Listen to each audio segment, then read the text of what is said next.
Hi squirrels! I've got another lovely story to share with you today. This one's called Little Red Riding Hood and it's by Lucy Rowland and Ben Mantle. You might even recognise some of the characters in this one. Little Red Riding Hood loved reading books, always curled up inside crannies and nooks. She read in the bathroom, she read on the porch, she read late at night by the light of a torch. Flicking through pages, her little head bowed, dreaming up stories and laughing out loud. But one day her mother said, "What are to do? Red, this old library book's long overdue. You must take it back to the library today. But listen, I've got something important to say. Don't ever stray from the path in the wood."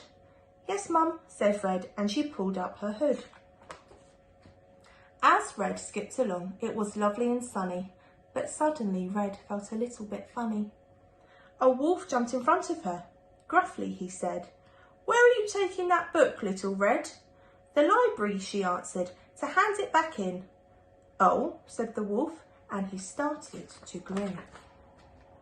The wolf licked his lips and he had a good hunch that Little Red Riding Hood might do for lunch. He thought, she looks tasty, a flavoursome treat, and maybe I'll read her book after I eat. The wolf had a plan, so he said with a smile, "But why don't you stay here and read for a while?" Red was tempted. Her book was so good. So she strayed from the path and she sat in the wood. 10 minutes, she said as she started to read, and off ran the wolf at a lightning fast speed. Now, books have all sorts of strange magical powers, and that afternoon Red was reading for hours. Meanwhile, at the library, what a barbarian! Wolf had tied up Mrs. Jones, the librarian. He put on her glasses, her colourful smock, and said to himself, "Red is in for a shock." A few moments later, Red opened the door. "Come in," said the wolf with a wave of his paw.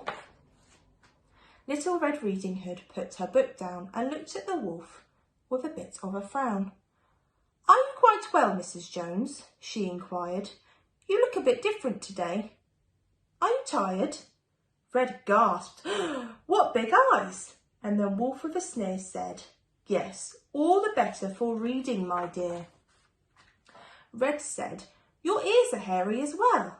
And what," asked young Red, "is that terrible smell?" The wolf ripped his smock off and sprang from his seat. "Enough," cried the wolf, "now I'm ready to eat."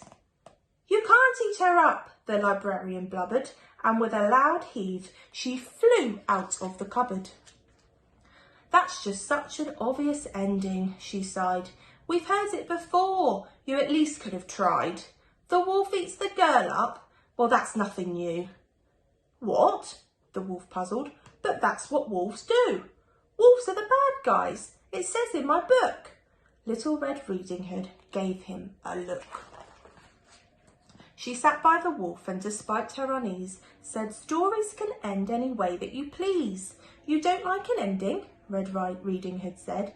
"Then change it, arrange it again in your head. Just switch it and stitch it up some other way." The wolf nodded slowly and whispered, "Okay." A beanstalk grew up from the crack in the floor. "Come on," Snow White shouted, "it's time to explore." Peter Pan noticed the fairy dust settle. "And now you can fly," he told Hansel and Gretel. So back in her castle, deep under the sea, the mermaid invited the wolf round for tea. Aladdin jumped back and he gave a loud shout as his old fairy godmother tumbled right out. He thought for a moment. A book of my own?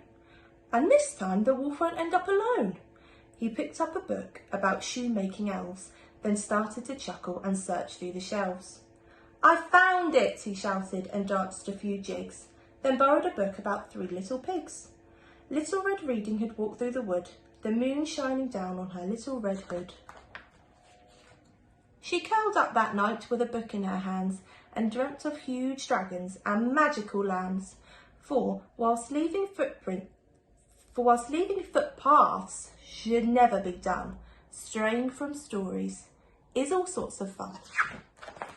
So I hope you enjoyed that one, squirrels, and I'd love to hear what your favourite stories are, so let me know. And take care, and hopefully see you soon.